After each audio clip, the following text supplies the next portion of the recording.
He was a gangster in the Texas underworld who didn't listen to anyone. He was a man on a mission with no rules that made his way to Las Vegas and became a legend in the casino business.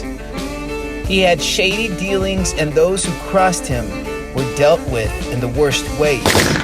Find out who he went after later on. His establishment still stands to this day, and his legendary reputation is still felt on the Las Vegas Strip. Benny Binion, the Texas gangster. His story, next. Welcome to History Everywhere. I'm your host, William H. Story, and today we're looking at the interesting life of Benny Binion, a legendary figure in the world of gambling and organized crime. Let's explore how he built a gambling empire in Las Vegas while living a life filled with crime, adventure, and controversy. Let's start at the beginning. Early life and criminal beginnings. Benny Binion was born on November 20th, 1904 in Pilot Grove, Texas.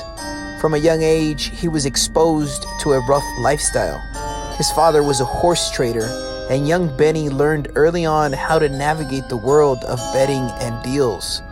By his early teens, Benny had already committed his first crime, stealing a gun. This marked the beginning of a life deeply intertwined with crime for Benny.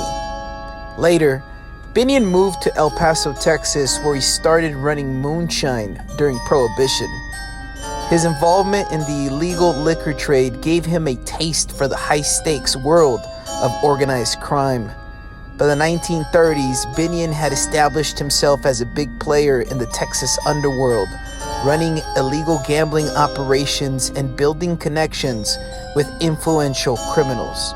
His life took a turn for the worst. Wait till you hear what got him in big trouble. Rise to power in Dallas. Binion's big break came in Dallas, Texas, where he became a dominant force in the city's gambling scene. He ran numbers games, dice games, and policy wheels, making a name for himself as a ruthless and cunning operator. His gambling empire grew, but it wasn't without violence. Binion didn't hesitate to eliminate his rivals, earning him a reputation for being as dangerous as he was shrewd. One of the most notorious incidents in his rise to power was the murder of rival gambling operator Ben Frieden. Binion was suspected of orchestrating the hit, but charges were never brought against him. This wasn't his only run-in with the law. Wait until you hear his other behind-the-scenes activities. Coming up next. Moving to Las Vegas. In the late 1940s, facing increased legal pressure and competition in Dallas, Binion moved to Las Vegas. The move marked a new chapter in his life as he sought to legitimize his gambling operations. In 1951, he opened the Horseshoe Casino in downtown Las Vegas, a legendary venue that would become synonymous with high-stakes gambling and no-limit games. The Horseshoe Casino was a game-changer for Las Vegas. Binion introduced several innovations that revolutionized the casino business, including free drinks for gamblers and high-limit betting. But he couldn't stay away from his past. Coming up, his past starts catching up to him. Legal troubles and imprisonment.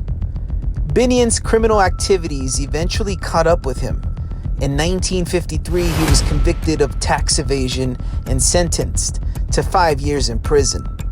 While serving time, Binion lost his gaming license, and his son, Jack Binion, took over the operations of the Horseshoe Casino.